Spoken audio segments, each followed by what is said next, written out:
and welcome to the show. It's Wrestling with Entertainment, the only audio experience on the web today, the trusted choice for interviewing all your favorite wrestlers every Tuesday and Wednesday, and previewing and reviewing the latest shows from WWE, AEW, New Japan, and everything in between every Saturday on YouTube and Castbox, sponsored by Rogue Energy and Player One Coffee. I'm, of course, your host, James J., flying solo once again. But it was a good week for Wrestling Wit as we interviewed Nord on Arnheid on Tuesday and Jesus De Sofio on Wednesday. Two incredible interviews. Definitely go check those out if you haven't already. But always looking towards the future. This upcoming Tuesday we have Cruz Casanova. Another AAPW alumni. We talk about his graduation gauntlet match. We talk about him being the nephew of friend of the show, Luke Cameron, his relationship with Luke Cameron, wanting to go one on one with Lou. We also talk about a brutal street fight he had with Mo Kelly as well. We talk about him winning the tag team championships and a hell of a lot more. Definitely go check that one out on Tuesday. And this upcoming Wednesday, we have Solomon Stone from the Michigan area. We talk about working in a arena that WWE runs all the time. We talk about meeting Jimmy Hart in a Olive Garden. We talk about fighting Eric Smalls, and just a lot of obscure stipulation matches like a gold miner's glove match and a blindfold match. A lot of fun content in that one for sure. Definitely check that out on Wednesday. And then on the 22nd, we have Polish Bear on the show. Now that we're done putting ourselves over, never done, James. Uh, uh, it's a great day for wrestling because we are wrestling with the news. And boy, was there a lot of news this week. Um, I think we'll start on what happened Monday. Well, last Monday. Um, CM Punk defeated Sami Zayn to capture the WWE title after Sami Zayn held the championship for 9 days. Um, I could honestly say the execution of the whole affair was not great, but I would say that the match was pretty good for sure. And, a lot of people will complain, we never get, something out of the ordinary. It's, so formulaic. Sami Zayn would never be champion. Then Sami Zayn wins the championship out of nowhere, and it's, fuck Sami Zayn. He's a crap champion. He's gonna destroy the company. He loses it 9 days to CM Punk out of literally nowhere. And people are like, oh, CM Punk Hogan, Punk Hogan.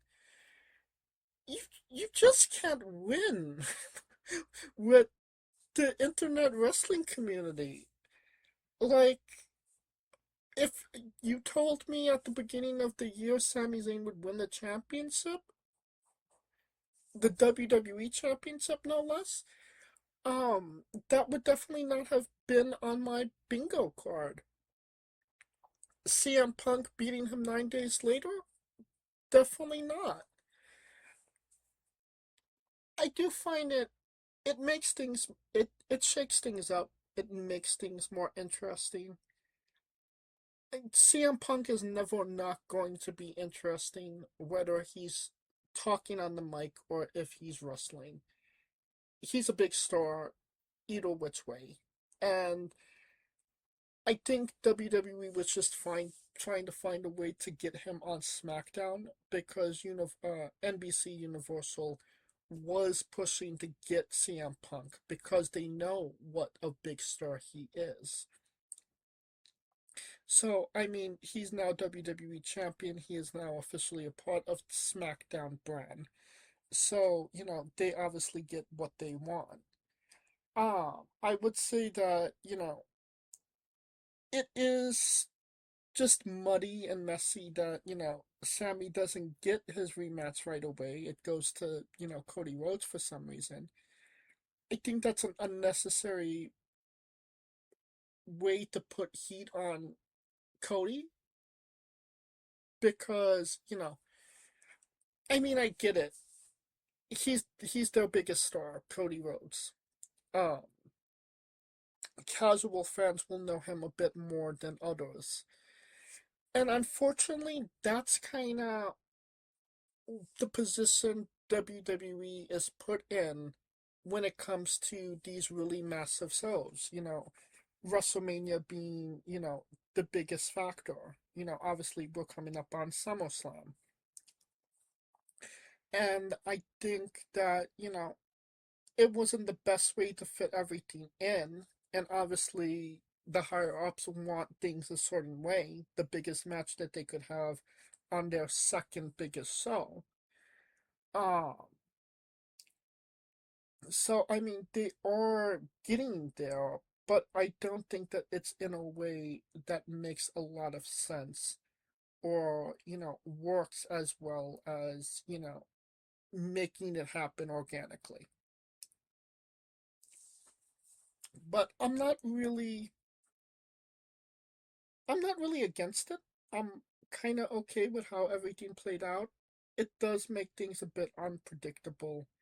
And whenever things are unpredictable, that makes them fun. So, I'm here for it. Speaking of unpredictable, fucking Baron Corbin has returned. Um, he attacked Trick Williams and Carmelo Hayes after SmackDown on Friday. Uh, and it kind of feels like the crowd is in the same boat because like he did not get like a big pop whatsoever. And I feel like they even maybe piped in some voices, some sound, maybe even put it a decimal higher to make it seem like more of a big deal. But it seemed like people were more pissed that the match ended the way it did than, oh shit, Baron Corbin's back. I was on board with bringing Baron Corbin back as Tallhausen, Danhausen's tag team partner. I'm not okay with putting Baron Corbin in the title picture for one of the major titles. There was a reason he got released in the first place. He didn't necessarily draw. He was in limbo to begin with. And it didn't doesn't seem like much has changed since he's come back. I mean, we shall see, but my hopes are not high. Get him into the Tallhausen gimmick as soon as possible. For the love of God, please. Um, Going back to SummerSlam news, people are talking, clamoring about that there's only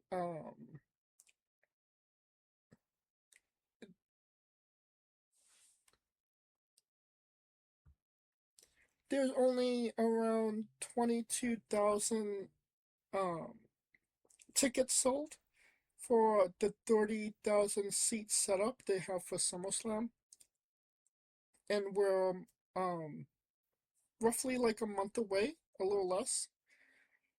Um, I think people are making more of a big deal about this than necessarily needs to be. Like 22,000 out of 30 is nothing to kind of sneeze at. And I think as the next couple of weeks progress, when we start building matches, we'll see that, number grow, especially when we get to this the night of the show as well. Um, as of right now, excuse me, only Roman Reigns, Seth Rollins, Cody, Punk, Oba, Brock Lesnar are, established for the show. So 3 cards for a 2 nights event. I think they'll get there. I don't see where it's going to be a problem. I think that they're making more out of it than it necessarily has to be. That being said, AEW All in London only sold around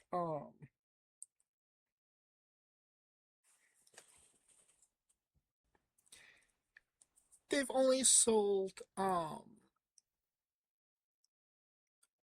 28,000 tickets for a setup of 37,000, with 9,000 tickets available. This was a couple of days ago. Um well under what they did for the year prior, well, at least 2024. They didn't run in 2025.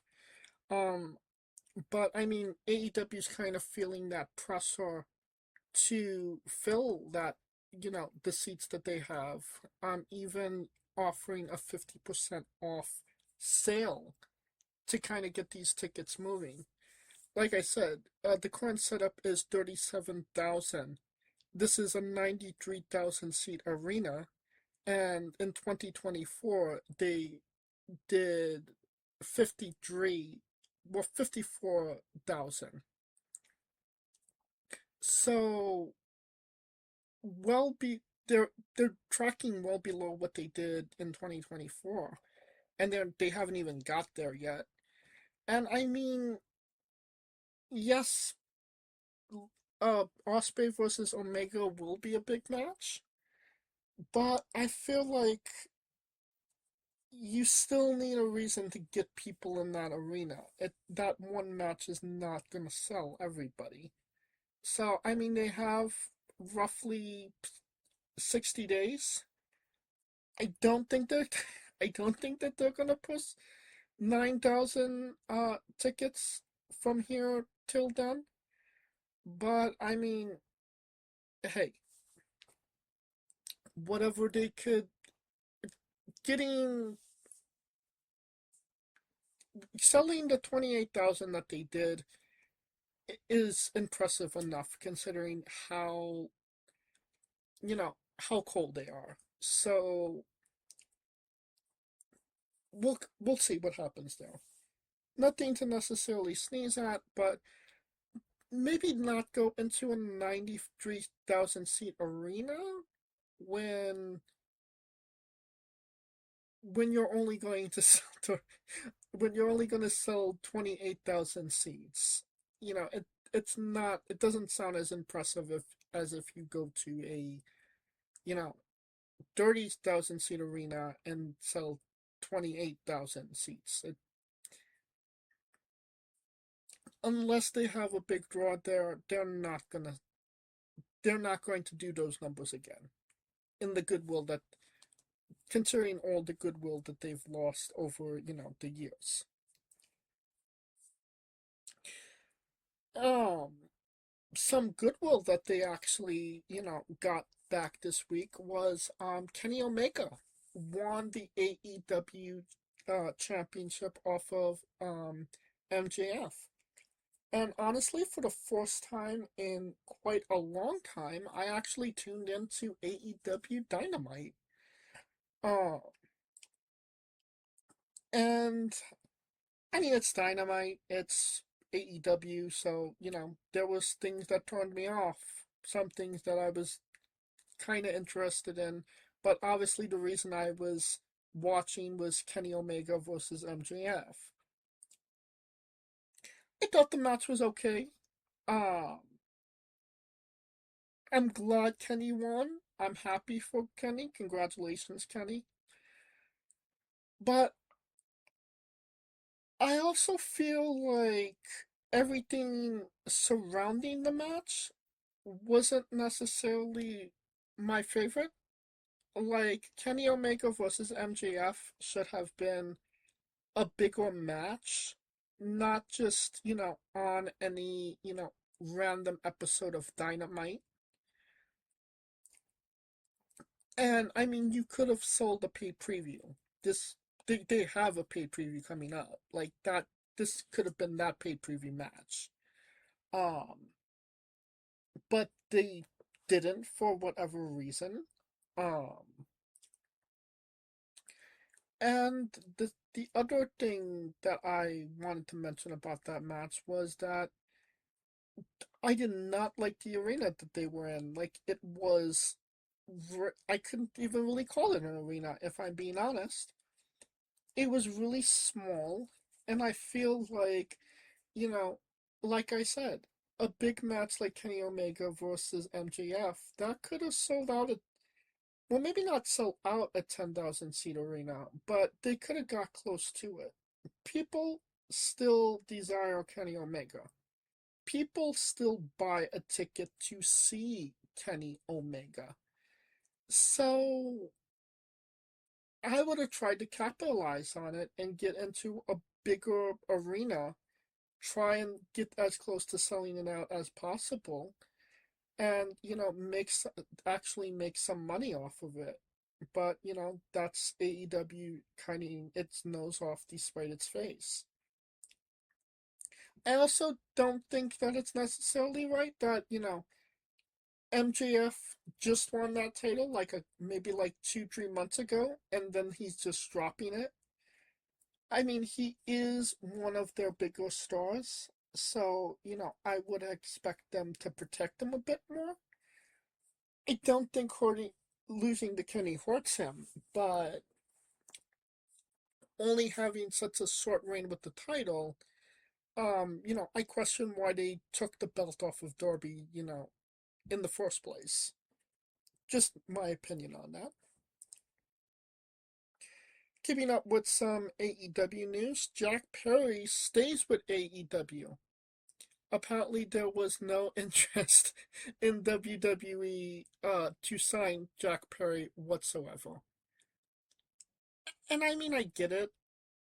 He has bad he has a bad reputation. He has the crowd that he runs with isn't necessarily desired at this point. So maybe he was exploring those options, but it seems like those options were exploring him. Um I don't see where Jungle Boy survives outside of AEW. I don't think that he could survive out of AEW if I'm being honest. He doesn't have a lot of goodwill. He doesn't have a good reputation. Why would you disrupt what you have for somebody that isn't going to move the needle? So, yeah, my opinion on that. Also, shockingly this week, Shamus has left WWE. He was moved to the alumni section of the WWE page website, and apparently they wanted to restructure his contract. Negotiations kind of fell through, and he has walked away from the company. I think that's really sad because Sheamus was such a big part of WWE for such a long time. It's crazy that he's not going to be there anymore. It really sucks, honestly. Like Sheamus, like he said, would have banger after banger after banger, and he didn't necessarily get to win that last title that eluded him for so long. The Intercontinental Championship. I don't really know what's next for him. I would say that the wrestling world is his oyster at this point. I would say that he has a pick of where he wants to go. I think a New Japan wouldn't be too bad for him, even though, New Japan is, kind of in the dumps right now. I wouldn't really say that he would fit really well into AEW because, he's a vet and, he is on the more hurt side, injured side than, a lot of the guys. So I would think that he would want to, protect himself a bit more and not risk more injury than, he already has going to AEW.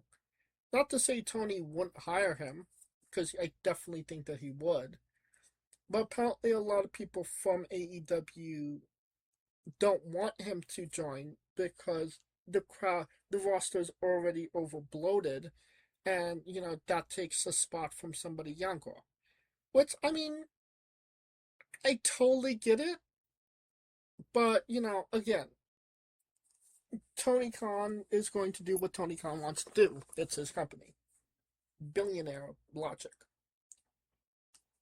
So I mean, it kind of is what it is, honestly.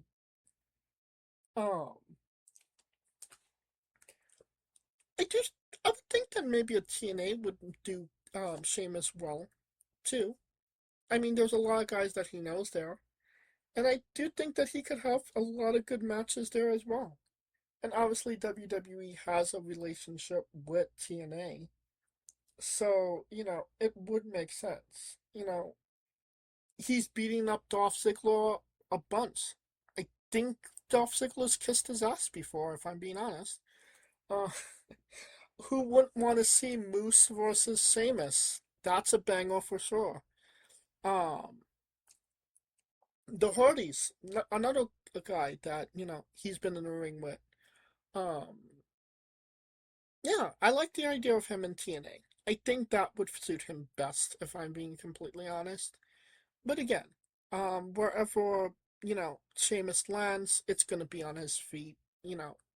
He's a big star. He's desired, I would say.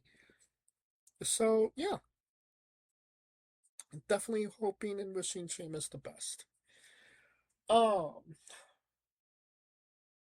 I I don't even know why I'm talking about this, but Jake Hager slash Jack Swagger, he's been doing slap fight the last couple of months, maybe. I don't know. I don't follow uh, uh the slap power slap or whatever the fuck it's called.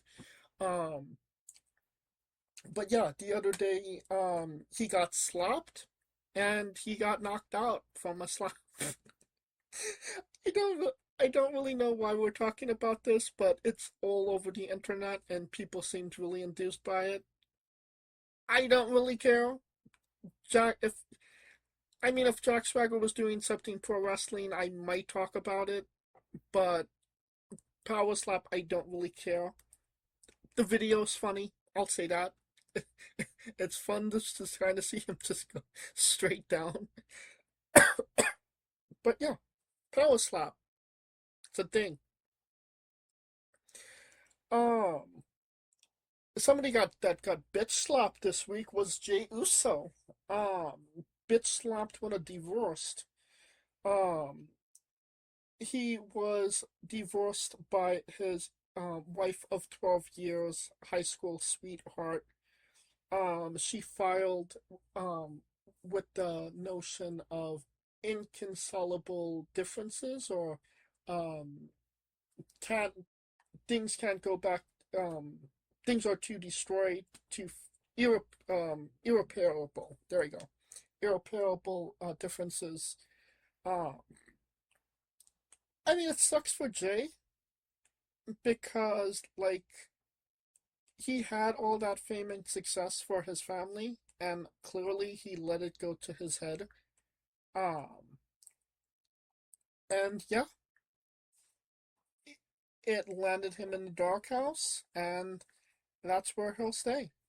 Um, I'm sure Jada Parker is gonna get a ring sooner rather than later, and an oos, a little oos, and he'll go his way, and she'll get her money. But like seriously, like Jey Uso literally loses. I lose a lot of respect for Jey Uso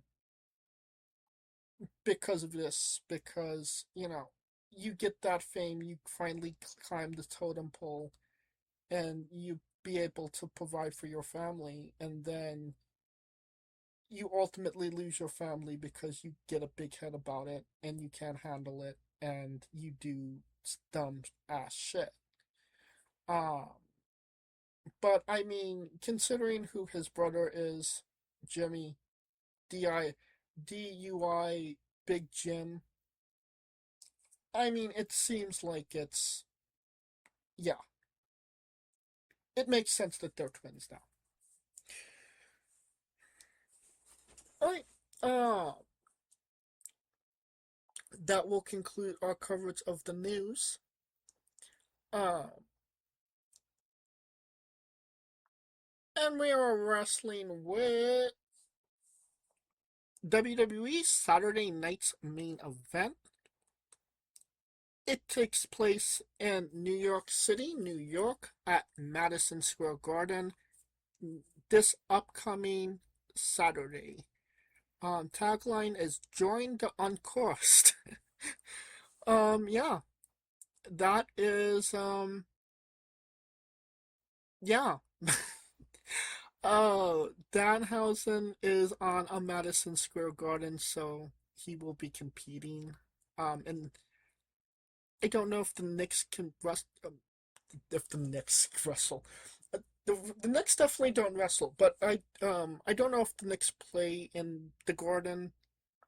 I'm not a basketball guy. I don't know New York stuff. That's why I had Scooter, R.I.P. Scooter. Um, but yeah, as of right now, as of this recording, 3 matches have been confirmed for the show. So we will be talking about those 3 matches. If anything pops up between now and the event, we might do an impromptu um, re preview of this show. But let's talk about it. Danhausen will be competing against DJ McDonough with Dominic in his corner. It's hilarious that Dominic is such revered and, such a big presence in Mexico. He's literally the AAA mega champion. But he's seconding a Funko Pop against a wannabe vampire in, WWE continuity. It's hilarious. Like literally the Wrestleverse of things. Is there a scenario where DJ McDonough actually wins this match? No. No, there is not. Danhausen, you are cursed. Very nice, very evil. Join Kit Wilson and The Miz as a zombie. The next match, tag team match for the WWE Women's Tag Team Championship. Paige and Brie Bella will fight Fatal Influence, Laney Reed, and Fallon Headley with JC Jane in their corner.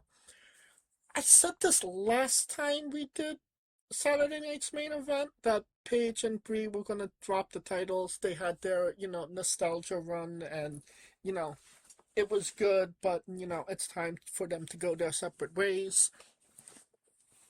But I was sorely mistaken, and they've held the titles for quite some time.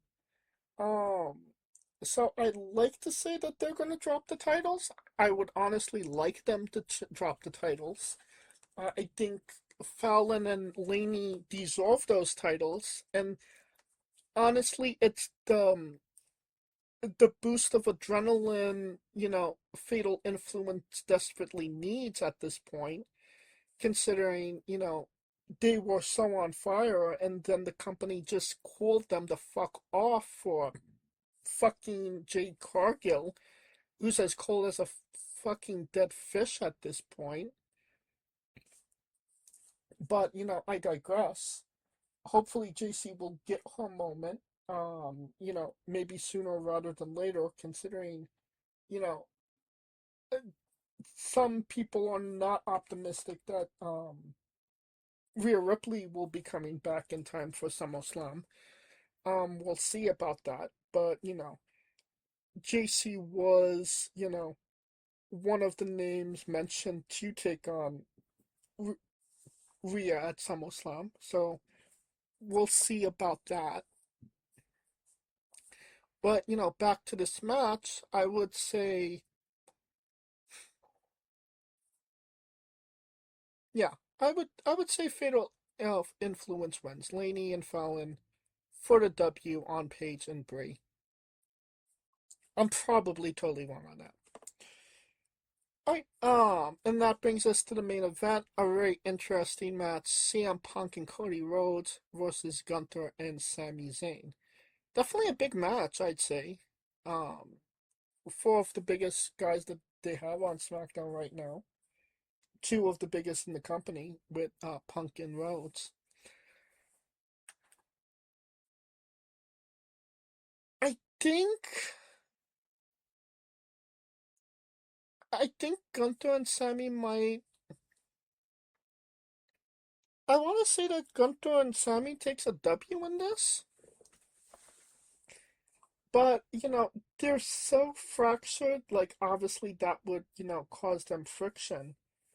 But also I think that it gives a little comeback to Sammy and Gunther because obviously Punk and Cody took the main event of SummerSlam. So, it gives them, ammunition for after SummerSlam to say, we beat you guys, you know, we need a title match as well. They're obviously going to be included in this rivalry, so, give them reason to be included into the rivalry. So I would say Gunther and Zayn for the W. I don't see a reason why Punk and Cody would need or have to win this match, if I'm being completely honest. Other than just to build, the SummerSlam match. Alright. That will conclude our coverage of Saturday night's main event in this episode as a whole. Of course, thank you for listening. If you like what we're doing, please like, subscribe, comment, but on YouTube and Castbox. This was sponsored by Rogue Energy and Player One Coffee. Join us this Tuesday as we interview Cruz Casanova, Wednesday as we interview Solomon Stone, and every Tuesday and Wednesday for new incredible interviews. Follow the show at Wrestling with E, but on Extra and Instagram for information on who we're interviewing, when we're interviewing them, links of those interviews, and so much more. Follow me personally at JamesJ993. For Coleco Yachts and Scooter Dust, I'm James J, and this has been Wrestling with Entertainment. Hey folks, this is the Colossal Mike Law, and you are listening to Wrestling with Entertainment. Enjoy the show, support these guys. We appreciate it very much. We'll see you at ringside.